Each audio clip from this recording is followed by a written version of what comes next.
la causa de un problema, tenemos primero que decidir si se trata de un error, de un pecado voluntario o de el fracaso de desobedecer la palabra de Dios. Al hacerlo, vamos también a tener que reconocer que si la Biblia llama a una práctica pecado, sería equivocado llamarlo de otra manera.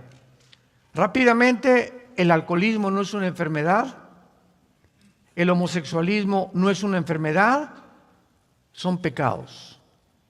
Entonces, no confundamos usando los términos que el mundo les ha aplicado o debilidad de carácter a lo que la Biblia llama pecado. Por ejemplo, llamar al pecado debilidad, enfermedad o falta de madurez, o usar otros términos psicológicos o sociológicos que deforman o disimulan su verdadera naturaleza, es completamente descarriarse uno mismo de la verdad de lo que la Biblia nos enseña. Las palabras, nos dicen los expertos en semántica, son signos o postes que nos pone Dios de lo que significan las cosas. Si se etiquetan las cosas que son pecado con otra naturaleza, con un poste, como por ejemplo hace algunos años la Asociación de Psiquiatría en California, comenzaron a decir que el homosexualismo era una enfermedad. Muy bien, si es una enfermedad, que te la cure un médico. Y no hay ninguna medicina para eso. Pero si les decimos, es Jesucristo, pueden ir a la cruz. ¿Ven la diferencia? Si le decimos un alcohólico, porque en Alcohólicos Anónimos les dicen que es algo enfermo y que toda la vida van a seguir siendo enfermos. Y no hay ninguna esperanza entonces para una persona, porque no, yo soy alcohólico hasta que yo me muera. Pero si le decimos al alcohólico, es Jesucristo la respuesta, lo podemos llevar a la verdadera cura y a la verdadera medicina. ¿Me van siguiendo? Muy bien. Por ejemplo, ya vimos, ¿verdad?, la conducta homosexual como enfermedad. No es ninguna enfermedad. La Biblia le llama y usa dos términos. Uno es abominación y la otra es algo digno de muerte. Veamos estos términos usados en el libro de Levítico, capítulo 18, versículo 22, y a continuación lo explicaré. Dice Levítico 18, 22, no te echarás con varón como con mujer, es abominación. Esta palabra toeva en el hebreo significa detestable y algo que contamina. Por ejemplo, en la iglesia, la organización que tenemos nosotros, tenemos homosexuales, tenemos lesbianas y son bienvenidos porque la iglesia es un hospital. Muy bien, muchachito, ¿verdad? Qué bueno que vienes a identificarte, que eres gay o que eres homosexual o como le quieras poner de nombre. Sin embargo, te vamos a decir, ¿verdad?, que durante 6 meses te tienes que discipular y en los campamentos de jóvenes no te vamos a permitir ir, mucho menos que seas maestro de la escuela dominical, porque son personas que tienen necesidad de una restauración y no se logra de la noche a la mañana. Decía, por ejemplo, David Wilkerson, uno de los más grandes hombres de Dios del siglo pasado, él fundó lo que se llama Reto a la Juventud, que lo formó con Nicky Cruz, cuando Nicky Cruz, jefe de las pandillas Mau Mau en Nueva York, fue este pastor David Wilkerson. Nicky Cruz se convirtió siendo el jefe de la pandilla más feroz de Nueva York y de los barrios más de Nueva York, y de ahí sacó un libro que se llama La Cruz y el Puñal. Y David Wilkerson considera el siguiente: de los 30 años para adelante, un homosexual tiene el doble de esfuerzo para rehabilitarse. Antes de los 30 hay una grandísima probabilidad de una rehabilitación más rápida. A los 40 es 3 veces más difícil y de los 50 para adelante es 5 veces más difícil rehabilitar a una persona que ha hecho un hábito, no de una enfermedad, sino de un pecado. Dice Levítico 20, versículo 13, si alguno se ayuntare con varón como con mujer, es abominación. Ambos han de ser muertos, sobre ellos será su sangre. Recordemos algo, el contexto de los mandamientos de Dios, dados en muchas partes en el Antiguo Testamento, tenemos que recordar el grupo de personas a quien Dios se dirigió. Aquí tenemos un grupo de personas que está sacando Dios y lo está llevando por un desierto, y lo que tienen que cuidar este grupo de personas es cuidarse, purificarse lo más que puedan antes de entrar a la tierra prometida. No lo está diciendo a una grande nación. Entonces, si hay un homosexual en este grupo de personas, es tan peligroso que este muchacho va a contaminar a 1 o 2 muchachos. Esto es inevitable, porque tarde o temprano se va a acostar con uno o con otro, ¿verdad? Y le va a brincar en la noche o a la semana, y sin que nos demos cuenta, ya en la congregación hay 3 o 4 homosexuales. Hay un ejemplo muy grande que acaba de suceder, lo puedo mencionar porque es el conocimiento público, con el grupo de Hillsong, que fue un grupo precioso, una música lindísima de Jesucristo, pero de repente allá en Australia comenzaron a permitir que dentro de la banda de los músicos se subieran homosexuales y que homosexuales dirigieran también la alabanza. Entonces, a los 6 meses se descubre que 2 de ellos ya se habían casado. Y era una organización que está representando a Jesucristo.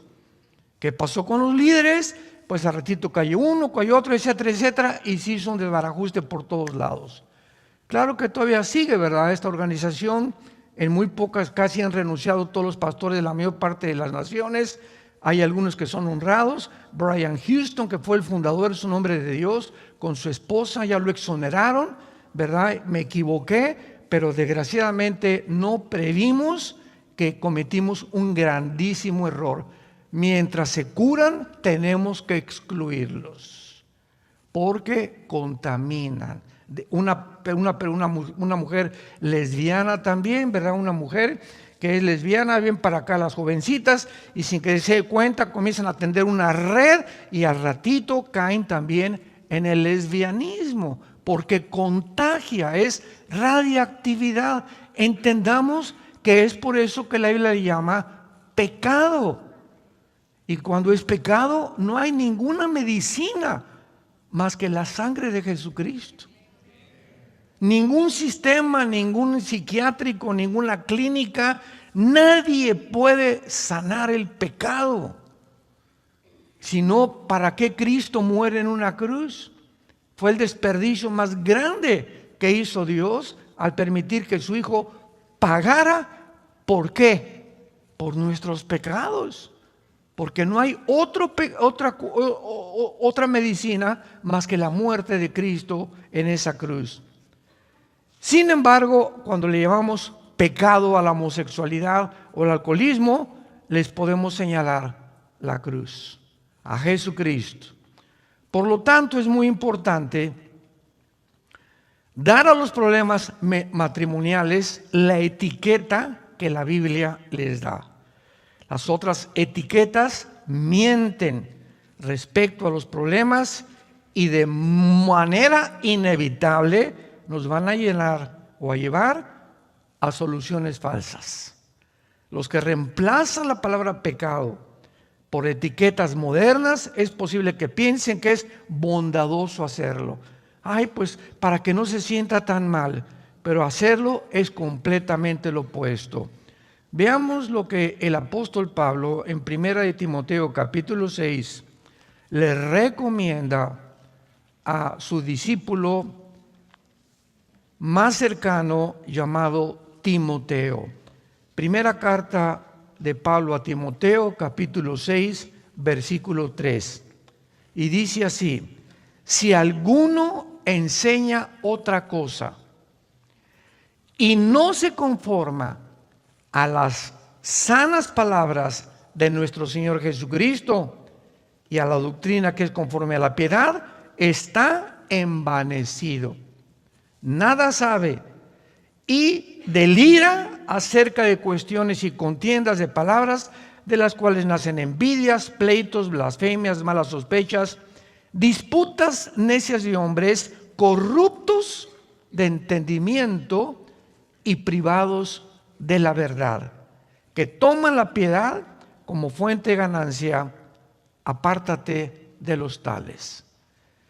Si alguno quiere enseñar otra cosa o no se conforma a las palabras y a lo que Dios le llama pecado, es una persona o envanecida o corrompida que se ha puesto en un rango más alto que Dios.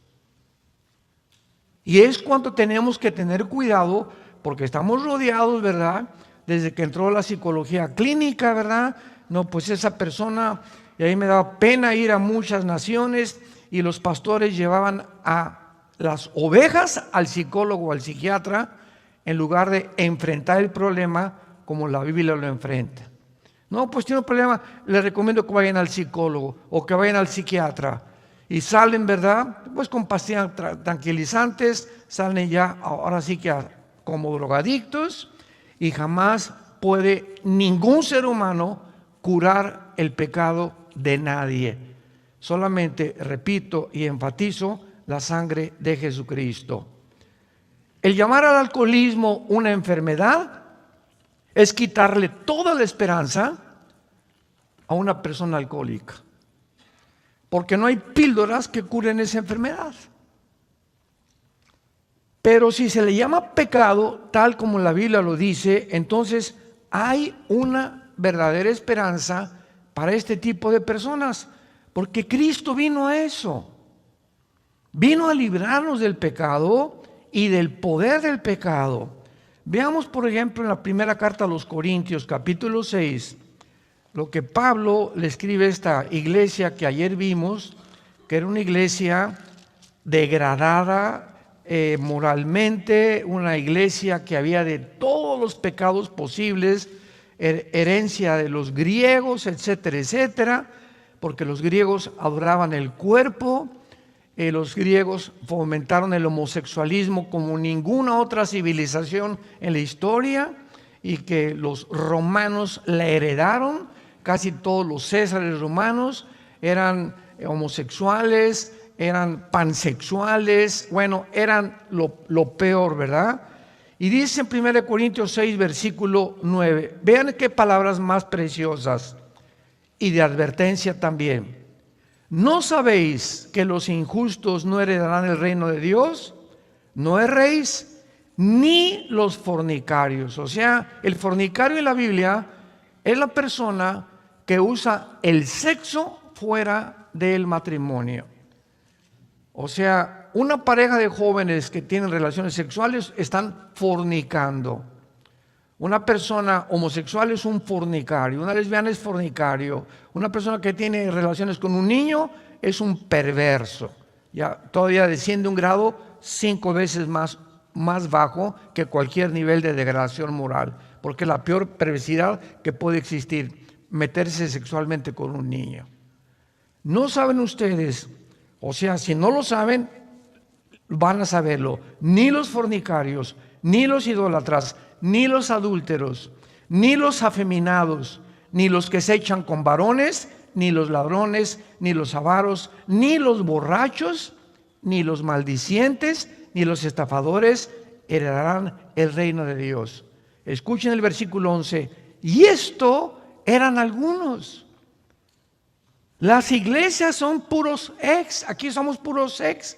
Aquí nadie era San Pablo, ni San Gelatao, ni Santa Rita de Casia. Todos nosotros en las iglesias somos personas que venimos lastimadas, heridas de un pasado que todos tenemos que cargar con él hasta que llegamos a la cruz.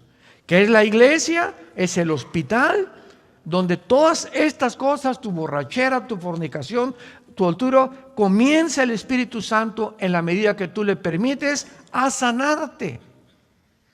Eso es lo que es la iglesia. Entonces no solamente es venir aquí, pararte y oír y de lunes a viernes portarte igual.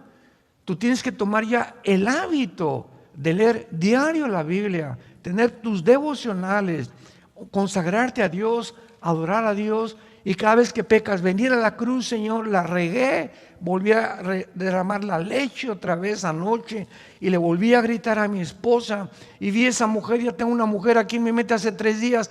Padre, te pido que la sangre de Cristo, renuncio a seguir pensando en esa mujer, renuncio a seguir pensando en ese hombre. Cuando Dios ve esta decisión deliberada, voluntaria en nosotros, nos ayuda. ¿Por qué? Porque estás siendo una persona honesta delante de Dios. El que esconde sus pecados no prosperará. Discierne inmediatamente. Cuando hay algo que te está molestando en tu vida, ven corriendo a la cruz antes de que comience a hacerse un hábito y el hábito acabe formando tu carácter. Y mientras más tardas en deshacerte de esa maldición, porque son maldiciones que van a impedir que prosperemos, más difícil será quitarlo de tu vida. Veamos en Romanos capítulo 6, versículo 12 en adelante, lo que dice también el apóstol Pablo acerca del pecado. No reine pues el pecado en vuestro cuerpo mortal, de modo que lo obedezcas en todos sus impulsos desordenados, que se tradujo concupiscencias. Notemos en primer lugar que el pecado es como un rey. Cualquier cosa que entre a tu vida sin que te des cuenta, ya no eres tú el que gobiernas. Ya hay algo, hay una fuerza maligna dentro de tu vida que te está dominando. Como la pornografía, la gula, la borrachera, la homosexualidad. Son fuerzas internas que sin que nos demos cuenta nos comienzan a... ¿Quién es un rey? Es una persona que gobierna, que tiene súbditos, que tiene autoridad y que se le tiene que obedecer. Y así le llama el Espíritu Santo al pecado, como un rey. Y se nos manda, ¿qué cosa? Que no lo obedezcamos. Te levantas a las 9 de la noche, quiero pizza. No, qué pizza ni qué nada. Me voy a dormir y te va a costar y te vas a dormir. Y al otro día, quiero pizza a las 11 de la noche, no le doy. Y comienzas a tu cuerpo a sujetarlo y no es mi cuerpo el que me da las órdenes, ahora va a ser mi mente con el poder del Espíritu Santo. Y a los 4 o 5 días que le diga, cállese y no le voy a dar postre en la noche, se convierte en un hábito y he roto esa maldición. Voy caminando por la calle, estoy acostumbrado a ver a las mujeres por aquí, no la veo. Y no veo esto. Y veo la televisión y le cambio de canal. Y cuando lo repites, Dios el Espíritu Santo en tu vida ve que tienes la intención, no quiero pecar, porque hay la voluntad. Y le vuelves y le cambias a la semana, tu mente se levanta una fortaleza contra las tentaciones de Satanás. Nadie cae en adulterio de la noche a la mañana. Nadie. Ya tienes 1 mes, 2 meses mirando a una mujer o a un hombre, todo comienza a crecer y cuando te das cuenta hay un monstruo dentro de ti. Se convirtió en un rey porque no quisiste obedecer a Dios. Obedeciste tus impulsos desordenados que luchan en contra de la voluntad de Dios. Dice el versículo 13, ni tampoco presenten vuestros miembros, o sea, mis órganos sexuales, mis brazos, mis piernas, mi cabeza, eso es lo que son miembros. No presentes tus miembros al pecado como instrumentos de iniquidad. ¿Qué usa el pecado? Usa mis ojos, usa mis oídos, usa mis brazos, usa mis piernas, mis órganos sexuales, mis pensamientos. El pecado tiene que usar al cuerpo como su instrumento.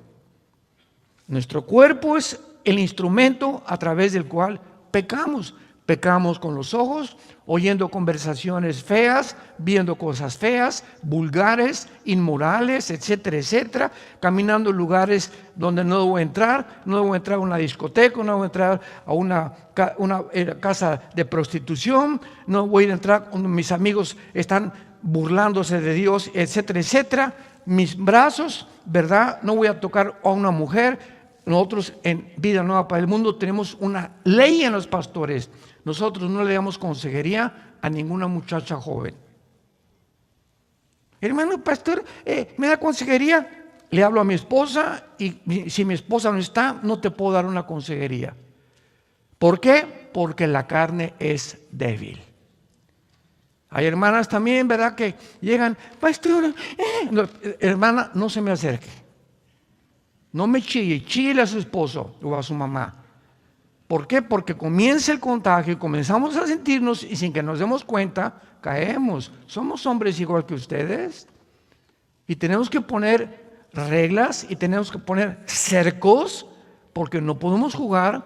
¿Quién jugará con una brasa caliente y la avientas y vas a acabar quemando?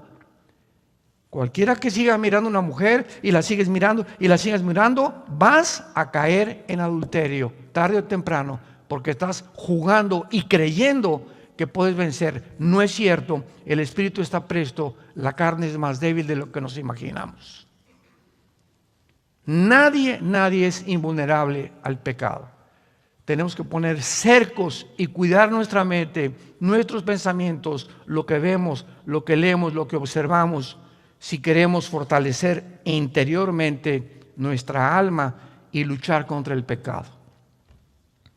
Dice el versículo 14 de Romanos 6, porque el pecado no te tiene por qué dominar, porque no estás bajo la ley, estás bajo la gracia. Ahora, antes de que fuéramos nosotros cristianos, yo me acuerdo, mi padre se murió porque se fumaba 3 cajetillas de cigarros delicados sin filtro. Pobrecito, se murió en 1970, en aquel tiempo no había la información que tenemos de fumar. Se desayunaba una taza de café así, con 3 bolillos. Y el pan blanco te sube completamente todo aquello que va y favorece la diabetes. Entonces el pan blanco, elimínalo completamente de tu dieta. Trate de buscar pan integral, no tomar refrescos, nada de lat, etcétera, etcétera. Mi padre se muere a los 52 años con 4 ataques al corazón de arteriosclerosis. Me impactó tanto la muerte de mi padre porque era un hombre casi 1,90 de estatura, muy fuerte, etcétera, etcétera. Y engordó y cuando se dio cuenta estaba bien gordo. Y le encantaban las quesadillas y las grasas y no había tanta información. Y lo tronó, ¿verdad? Se le llenó la sangre de colesterol. Y se muere de arteriosclerosis. Y ahora tenemos muchísima información porque Dios quiere que la generación que lleguemos al final, lleguemos saludables, lleguemos con energía. Dios nos quiere amar, Dios quiere que le sirvamos, Dios quiere que podamos realmente presentar fuerzas. No podemos presentar fuerzas al pecado sin energía.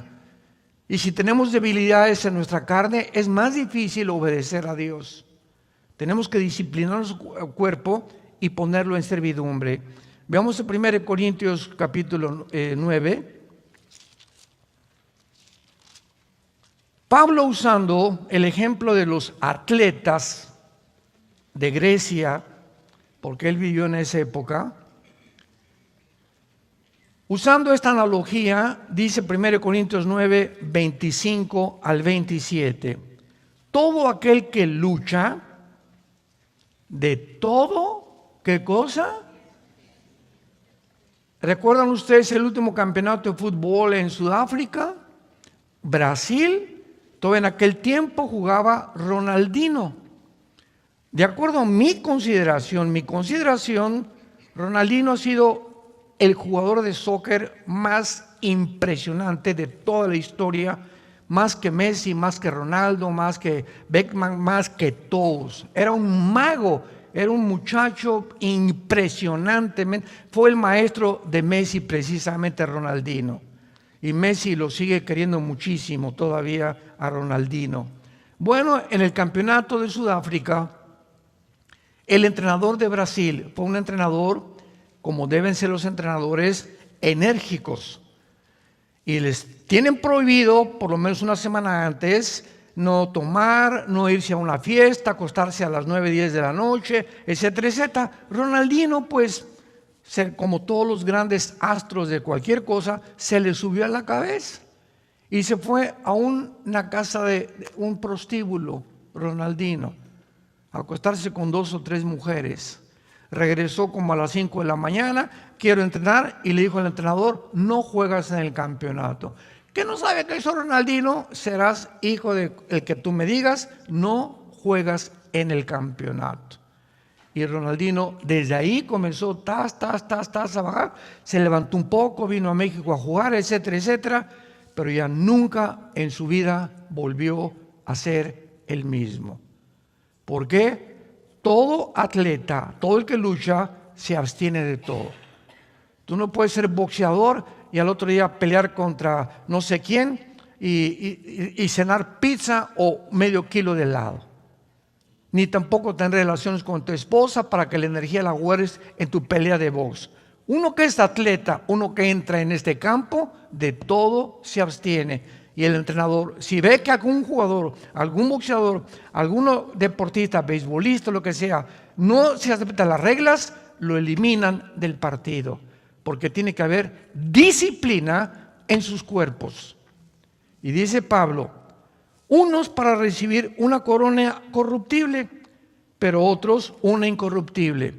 Y todos los atletas que llegaban por aquí, ¿qué es lo que les dan de premio? Una coronita de hojas que le ponían aquí, en un estrado que se llamaba el BEMA, o el tribunal de los jueces, y ese era el premio. Todo lo que hicieron, los esfuerzos, los sacrificios, la dieta que tuvieron, para que les pusieran una cochina corona de hojas, que a la semana se les echaba a perder. Y nosotros no estamos buscando una corona de esas, sino una incorruptible. No tenemos idea de los premios que Dios tiene guardados cuando nosotros le obedecemos. Y miren lo que dice a continuación. Así que, dice Pablo, yo de esta manera corro, no como a la aventura.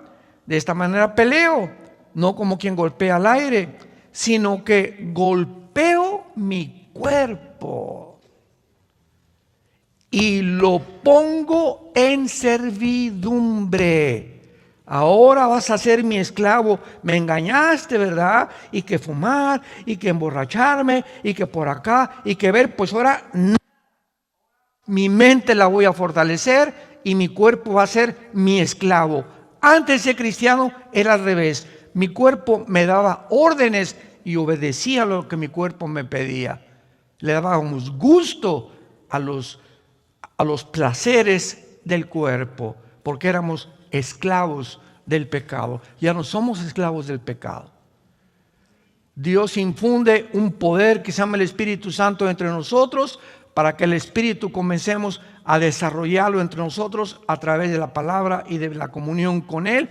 Y mientras más estamos en el Señor, más fuerte y más fuerte nos quiere volver el Señor, hasta volvernos guerreros, gigantes, donde ya mi cuerpo es una fortaleza y ya es más difícil que caiga en la tentación que en cualquiera que sigue obedeciendo los deseos y los placeres de su cuerpo. Estamos en una guerra, cristianos. Esto no es un chiste. Y la batalla y lo que está de por medio es tu alma y la vida de tu familia y de tus hijos. Golpeo mi cuerpo y lo pongo en servidumbre. Y miren lo que dice Pablo. No sea que Pablo, el más grande misionero y cristiano después de Cristo en la historia de la cristiandad, dice Pablo, no sea que yo, habiendo sido grande predicador, heraldo, yo venga a ser eliminado. no significa que va a perder la salvación, porque la salvación no se pierde.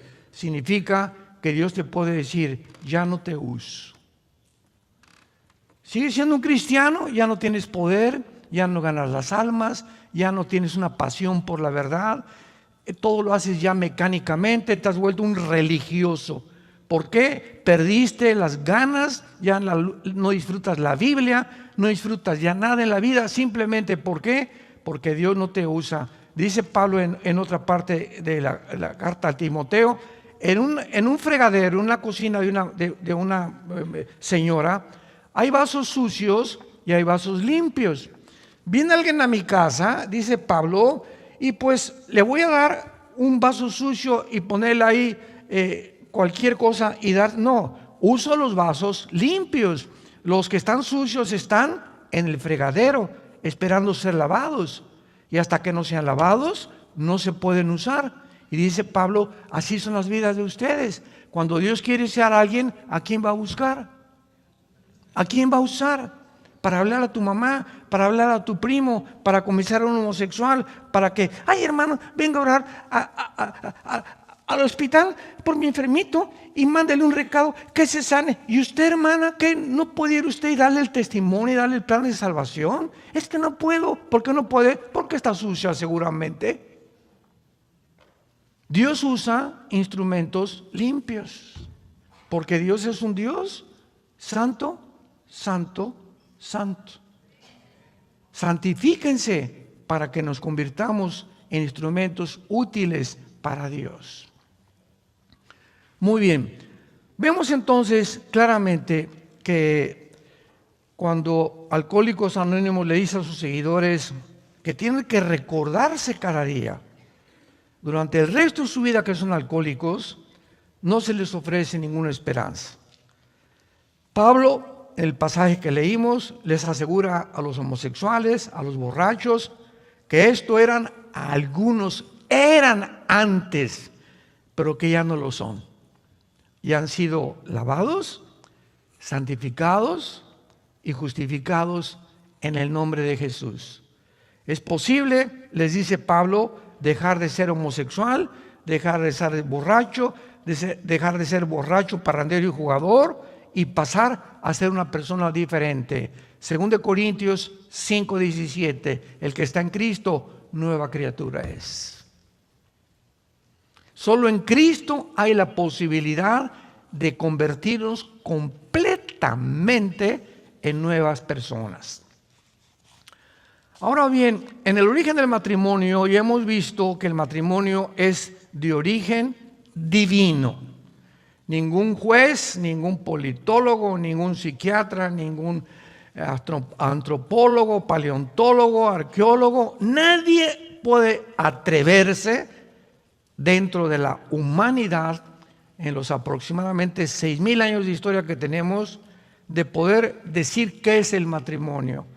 El matrimonio es de origen divino, porque fue formado como la primera institución. El propósito del matrimonio es muchas veces para combatir la soledad. Lo vamos a ver aquí en unos momentos.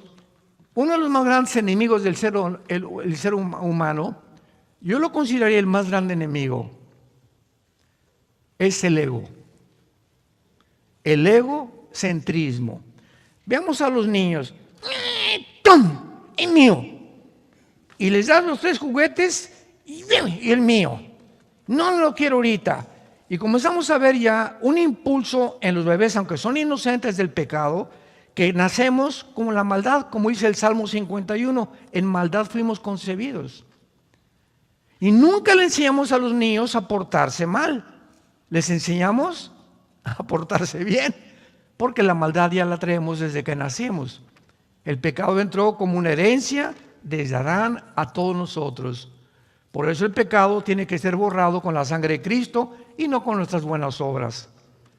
Tú puedes ser una buena persona y construir asilos y orfanatorios y regalar dulces a los pobres. Sin embargo, si mueres en pecado, te condenas. Porque no puedes llegar al cielo y decirle, Pedro, gracias por dejarme entrar. mira los asilos que hice y las iglesias, el dinero que di, etcétera, etcétera. Y Pedro te va a decir, ¿sabes qué? Te da una patada, te vas allá abajo, al infierno. ¿Por qué? Porque la salvación no es por obras, es por la sangre derramada en la cruz. Si fuera por las obras, Dios nos hubiera dicho, miren mis chiquitines, cada quien siga su religión. Cada quien pórtese bien y nos vemos allá arriba. Pero Getsemaní nos habla que esto no fue así. Jesús cae de rodillas y se va a enfrentar en horas, a las 9 de la mañana que lo colgaron hasta las 3 de la tarde, en que en esas 3 horas se iba a separar de su Padre. Y Jesús clama y grita, Padre, no hay manera de que pueda evitar atravesar lo que voy a atravesar, beber esta copa. 3 veces le dijo Cristo al Padre, no hay otra manera, no habrá manera que venga el arcángel Miguel y él pague por los pecados, o que algún papa los perdone, o que le recen a algún santo, o que siga una buena religión. Y el Padre cerró completamente y le contestó, sin derramamiento de sangre no hay perdón de pecados. Solamente en la cruz tenía que morir un Dios y un hombre, porque ningún hombre puede perdonar pecados a nadie. Solo Dios perdona pecados. El que estaba en la cruz tenía que ser Dios, pero tenía que ser un hombre para identificarse con nosotros por el pecado hereditario de los primeros padres de Adán. No hay manera, otra manera más que la cruz, de acuerdo a Dios. Si tú quieres inventar tu manera de llegar a Dios, esa es tu manera. Y eso es la soberbia, que somos nosotros los que dictamos cómo llegar a Dios. No, la Biblia nos dice que Él pone y Él ha establecido los términos para llegar al cielo. Los aceptas o te va a rechazar como Caín. ¿Se acuerdan de Caín? Génesis 4, se acercó a Dios ¿con qué? Te traigo mi pichoncito y te traigo mi becerrito y te traigo lo mejor de mi huerto. Y Dios le dijo, no lo recibo. ¿Por qué? Porque tu hermano me trajo la sangre de una oveja. Desde el principio se establece que tiene que haber un sustituto para pagar tus pecados. Las obras no sirven. Las obras vienen después de que hemos recibido a Cristo, pero no para recibir a Cristo. Vienen como resultado de tu salvación y no como el medio para que tú te salves. A la cruz es esto, yo tengo que llegar a la cruz. Señor, gracias porque, mira, no soy tan malo, ¿verdad? Y no he sido adúltero, como las prostitutas, ni borracho, ni parrandero, ni jugador. Yo no puedo venir a la cruz y ofrecerle nada a Dios más que en esta mañana, Señor, ten misericordia de mi pecador. No tengo, Señor, nada que ofrecerte. Soy un miserable pecador. Ni nada de lo que he hecho te va a satisfacer. Creo que tú en la cruz pagaste por mis pecados. Y ahí es cuando Dios entra a tu vida, porque has reconocido que es por creer en el sacrificio y no por lo que hayamos hecho. ¿Cuál es la diferencia entre el cristianismo y todas las religiones? Todas las religiones, sin ninguna excepción, enseñan que tienes que hacer algo para entrar al cielo. Que viernes primero en el catolicismo, ¿verdad? Ahora sale un santo, el no comer carne en la cuaresma, etcétera, etcétera. Que el Papa, hay una puerta en el Vaticano que dice que el que atraviesa la puerta tiene la salvación. Virgen del Socorro.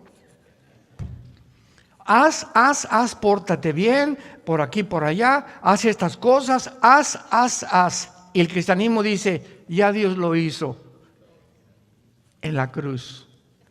No tenemos que ofrecerle nada a Dios. Él lo hizo en nuestro lugar. Solamente tenemos que recibirlo. Y cuando lo recibimos, vivimos toda la vida humillados, porque sabemos que lo que somos, lo somos por su gracia. No por mérito. No hay nada de qué jactarnos caminando con Jesús.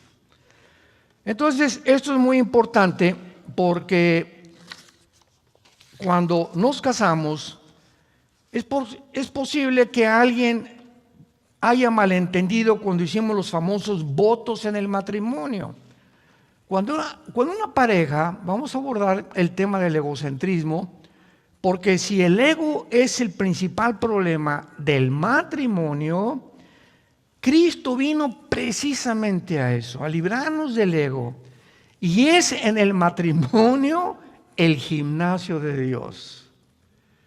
Si hay algún medio a donde podamos ejercitarnos para cada vez matar más nuestro ego, es en el matrimonio. ¿Por qué? Porque cuando venimos a hacer los votos matrimoniales, tanto como si te diste cuenta o no te diste cuenta, se están prometiendo la pareja proporcionarse compañía el uno al otro durante el resto de su vida. Pero tenemos que observar esto con mucho cuidado, porque no estás prometiendo recibir compañía. De aquí en adelante, te prometo, me tienes que prometer que me vas a dar tu compañía. No. En los votos matrimoniales es, te prometo que por lo que me quede de vida, te voy a dar compañía. Es dar y no recibir. Si tú te casas y dices, es que Elizabeth Taylor, 9 matrimonios, la Chulis, la artista de cine, es que no he encontrado en ningún hombre lo que yo he estado buscando, el ego del tamaño de la Torre de Babel. Es que mi esposa no me da lo que yo quiero. Espérame tantito, es que no has entendido el matrimonio. Si tú sigues buscando de tu pareja que te dé, pues vives completamente en el trono del ego. Pero si te olvidas y no importa si te da o no te da tu pareja, tú le correspondes y le sigues dando, como lo vimos ayer con las mujeres que están casadas con hombres que no son cristianos, en ese momento tu ego, sin que te des cuenta, tú te estás bendiciendo y estás siendo sanada. Estás siendo sanado. Y llega un momento en que ya es tan grande tu pasión, ¿verdad?, por la persona, y si él se comete adulterio, pues que se vaya el gavilán, si te deja, que te deja, pero tú sigues siendo feliz, porque en el matrimonio te libraste y comenzaste a sanar tu ego, y estás lista, si quieres casarte con otro, con otra, estás perfectamente preparado para segundo o terceras nupcias, si es la voluntad de Dios, porque si no, el segundo matrimonio es peor, el tercer es peor, el cuarto vas a acabar en el psiquiátrico. El matrimonio no es un acto de amor en el cual una persona promete cubrir la necesidad del otro para toda la vida. Estoy prometiéndole a mi esposa que voy a cubrir sus necesidades sin condiciones ni estipulaciones. Esto quiere decir que cuando un marido le dice, se queja a su esposa diciéndole, no consigo lo que quiero en el matrimonio, sus palabras carecen de todo sentido común. Es mero egocentrismo. Se le tiene que contestar, usted, señora, usted, señor, no entró en el matrimonio a fin de conseguir algo para usted. El matrimonio y los votos que hizo fue para darle algo a su cónyuge. Es el secreto de la vida cristiana. De tal manera Dios amó que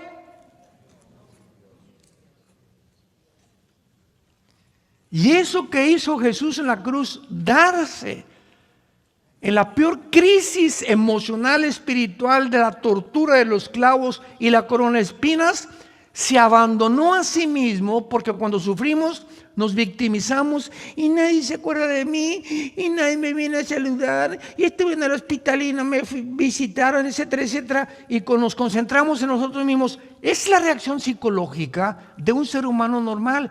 Por eso los más grandes psiquiatras en Brasil, hay uno, se me olvidó el nombre, que examinó la vida psicológica de Cristo. Él no pudo ser un ser humano como nosotros igual, porque en la cruz nunca pensó en él.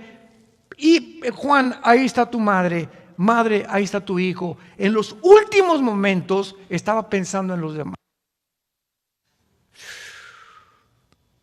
Y no, ya me estoy muriendo, me las pagarás.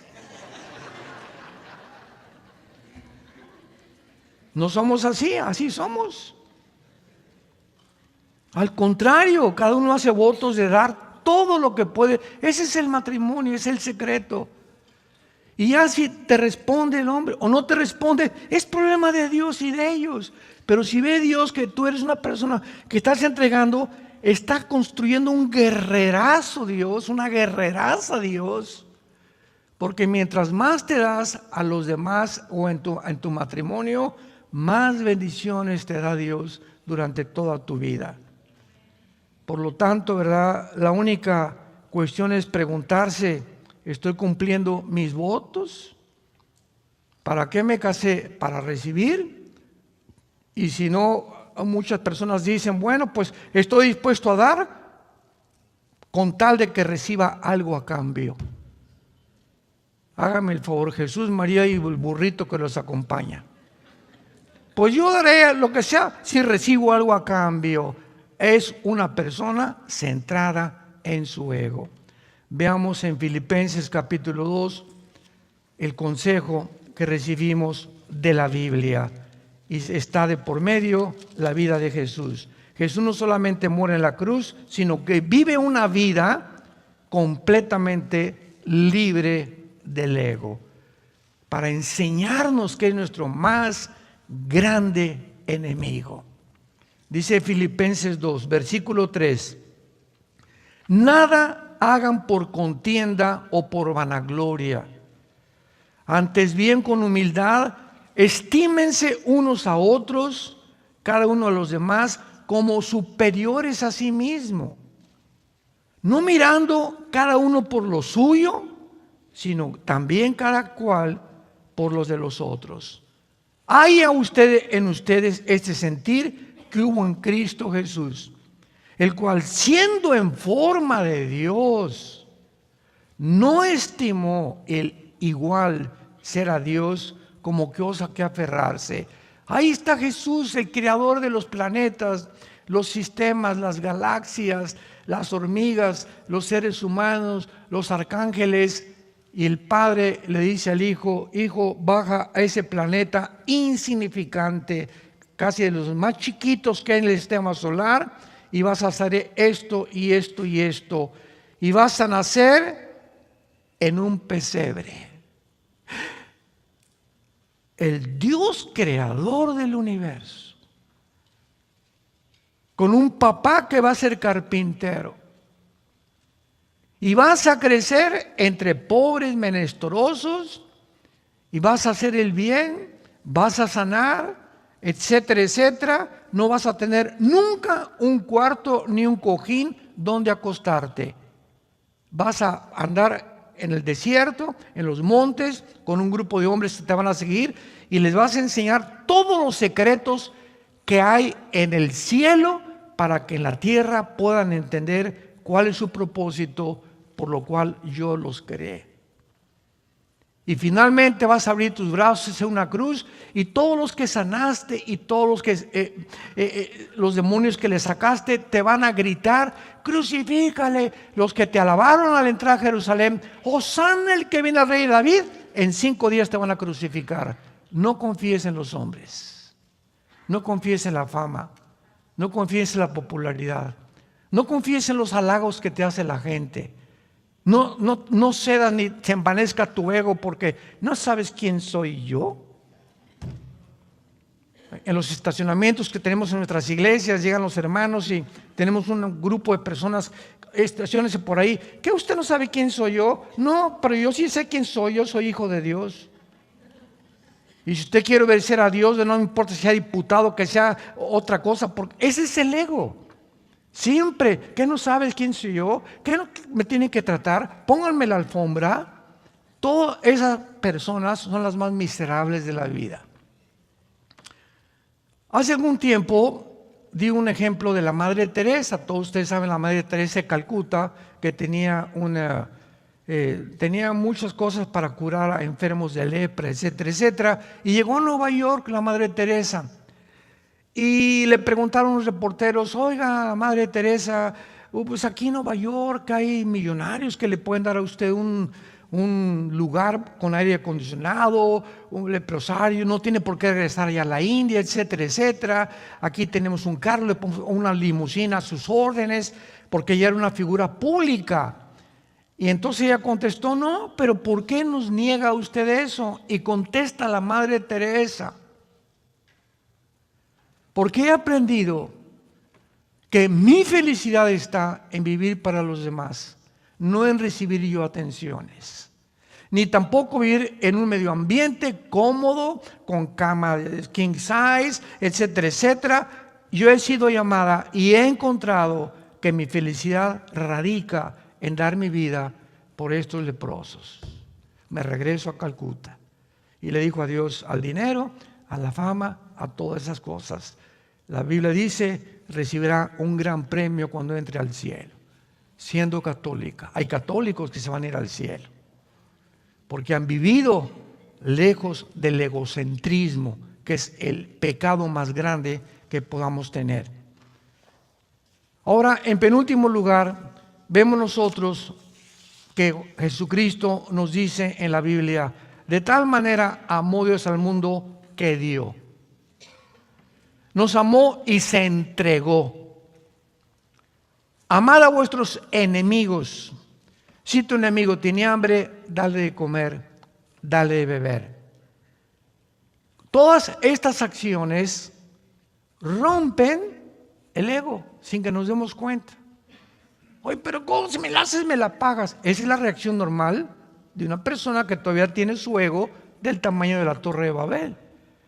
Pero cuando ya las ofensas de la gente, o tu esposo o tu esposa, ya no permites que entren, ni te quiten la paz, ni te lastimen el alma, has desarrollado dentro de ti una armadura invisible que te va a hacer y dar la fortaleza para enfrentar la vida y soportar otras pruebas que van a venir con más fortaleza, porque has fortalecido, tienes una armadura espiritual, que es lo que Dios quiere desarrollar en nuestras vidas como cristianos.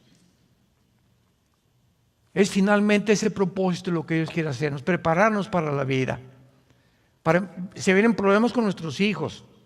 Y no acabamos con los hijos, seguimos con los nietos. Dicen que los nietos es el postre de los abuelos. Pero los problemas no van a acabar. No hay un matrimonio que no tenga problemas. No hay un matrimonio que no siga luchando. Aquí hay unos que tienen 50 años de casados. ¿Quiénes son los de 50 años de casados? Levanten la mano. Ahí están, 50 años de casados. Hay como 2 parejas. Un aplauso por el amor de Dios.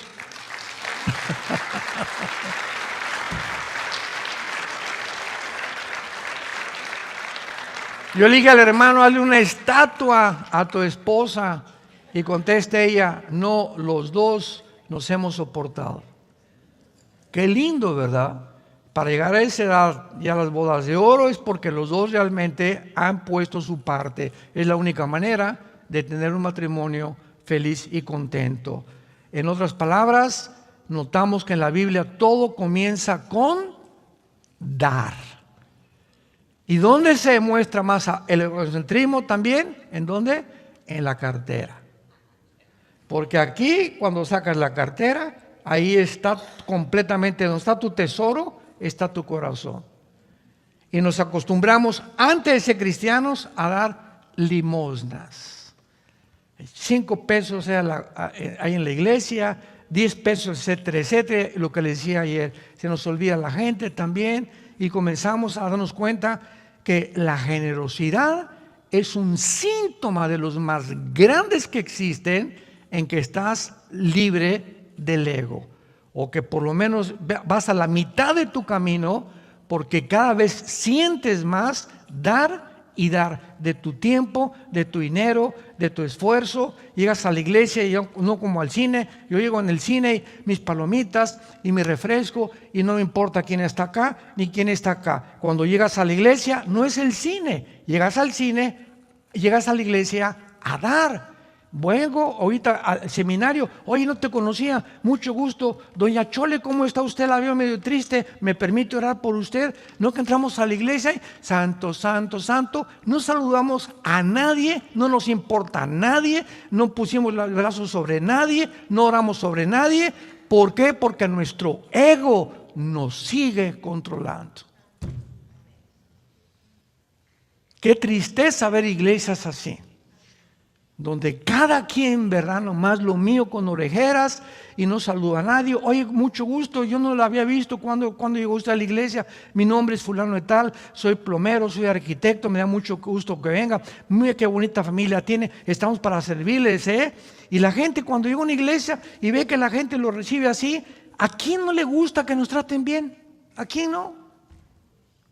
Vean, este hotel es una característica de los buenos hoteles. Cuando llegas, oiga, señor Alducin, no digo, señor Alducin, le dije, ¿de dónde me conoces, compadre? ¿Qué, hemos estado en la cárcel juntos o qué?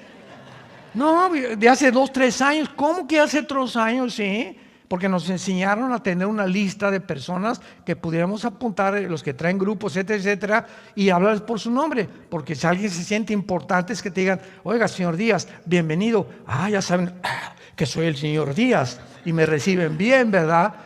A todos nos gusta eso, ahí está el ego, ¿no? Ahí está el ego. Nos gusta que nos alaben, que nos exalten, etcétera, etcétera, que nos admiren. Ese es el ego. Y cuando ya evadimos todas esas cosas y lo único que nos importa es buscar dar y pasar tiempo, Cristo se detuvo en todo su ministerio 3, 4 horas con una mujer que llevaba 5 matrimonios, la samaritana, capítulo 4 de San Juan. Una mujer que llevaba 5 matrimonios y con el que estaba viviendo, la chulis, era su amante. ¿Y qué llegó Cristo con esta mujer a decirle? Eres una pecadora, etcétera, etcétera, dame de beber. Sí, y te voy a decir que esa agua vas a volver a tener sed. O sea, sigue buscando en los hombres la felicidad, nunca vas a estar satisfecho. Pero el agua que yo te daré será una fuente que salte de vida eterna en tu vida. Ya no busques en otras mujeres o las fantasías. Con otro hombre sería más feliz. ¿No es cierto? No es cierto, no es cierto. Si con el que tienes no pasaste la prueba, no vas a pasarla con el otro, ni con la otra tampoco. Son puertas falsas porque buscamos siempre el ego de saber quién me va a hacer feliz. Con esa sí sería feliz, con ese hombre sí sería feliz. Mentiras, mentiras, mentiras. Está siendo deshonesto, deshonesta con Dios. Amémonos como Dios nos ha puesto. Démosle gracias por la esposa que tenemos, los hijos que tenemos y luchemos por nuestra familia. Padre, te damos gracias en esta mañana. Porque sabemos que en el mundo tendremos aflicción.